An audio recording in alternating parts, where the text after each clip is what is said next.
These are the Viscose benchmarks. I'm sure you've heard of them, and if you haven't, and you're watching this, you're probably my mum. Hi, mummy! They've gained incredible popularity and are the only benchmark that seem to rival the voltaic benchmarks. A little while back, I grinded them for about 30 days to experience using them for myself. I had heard that they were a superior way to train your aim. For reference, pretty much all of my aim training has been grinding the voltaic benchmarks endlessly. I do not recommend this unless you're a little bit unhinged, like I am.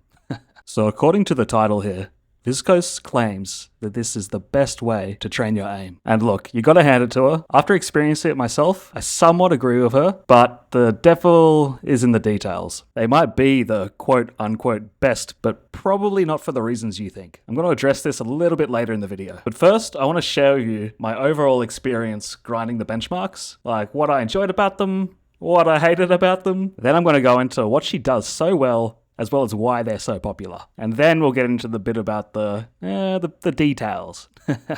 Alright, let's get into it, eh?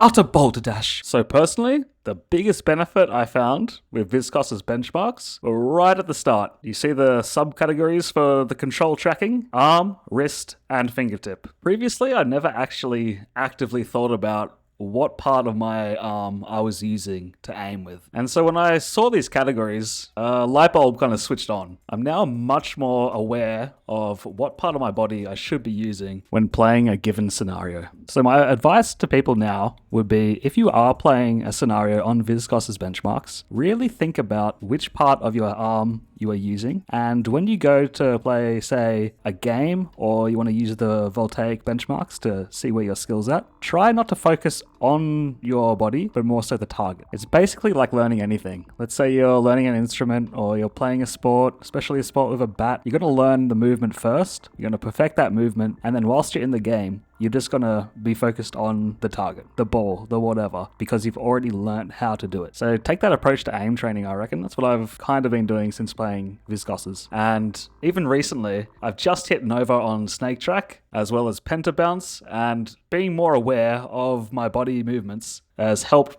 immensely, especially in those two scenarios. So give it a go and see how it works out for you. Alright, next up, before I said I only grinded the voltaic benches, playing Viscose's scenarios, which she has in her benches, it's been a bit of a breath of fresh air. You know what I mean? There's some really fun scenarios in there. So for me personally, getting that extra variety in has been pretty interesting, pretty fun. And it's not like they're just slightly different. You got that scenario like the Smoothbot Invincible, where the motherfucker's flying around everywhere, just like in games. So it's good to get that in, I reckon. Her benchmarks are also known for improvement in games, and I definitely noticed, especially in tracking, how much better I got. Man, there was like a few times I was playing Punisher on old Marvel, and I felt like I was hacking. I was like, what's going on? I'm just like, you know how like you kind of surprise yourself? That was happening quite a bit whilst I was grinding them. So gotta credit Viscose for that one. So I'll also mention, during the grind, I managed to rank up from Grandmaster to Nova in Voltaic. So I'm a bit more of a weapon now, you know what I mean? And I want to mention, I really love how the easier scenarios overlap with rank difficulty to the medium, as well as medium to the hard, in that we play the easier scenarios, but the threshold is higher, so that it's actually harder than the quote-unquote harder scenarios. I think that's a really good idea, and it makes it a bit more fun. I just wish it was communicated a little bit easier somehow, but I'm not sure how you do that. So let's go over the stuff I didn't like so much. There are a lot of scenarios.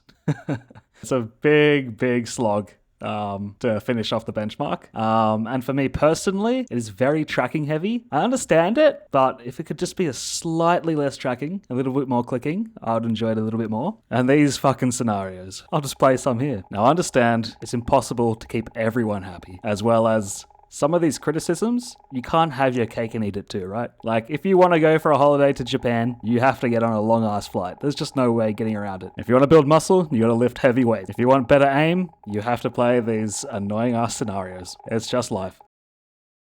Alright, let's sort out. Are they the best, or are they not the best? Well, I think they are the best. I also don't think they are the best. In terms of raw performance, mechanical skill, I have no idea. I'm actually doing a little experiment at the moment doing 30 days of VDIM. And after that, I plan on giving the Viscose benchmarks a proper crack. Initially, it was kind of iffy, wish-washy. I was grinding them, but there was no proper structure. So I'm going to play them properly and then compare those two. Now, why do I think they're the best? It kind of reminds me of what is the best form of exercise. You can sit there and argue till the cows come home, but ultimately, the answer is the best form of exercise is the one you enjoy the most because you're most likely to stay consistent. So what makes Viscose's benchmarks so enjoyable? Other than the things I've already talked about, I think the biggest thing is the ranks. Now, you can't deny it, us humans, we love to compare. We love comparison. And with ranks, it's easy to compare. You'd be like, bro, I'm a fox. Oh yeah, bro, it doesn't matter, I'm a full mammoth, you know what I mean? And then some other dude's like, yeah, I know it's a spice, but I'm going to Cerulean City, motherfucker.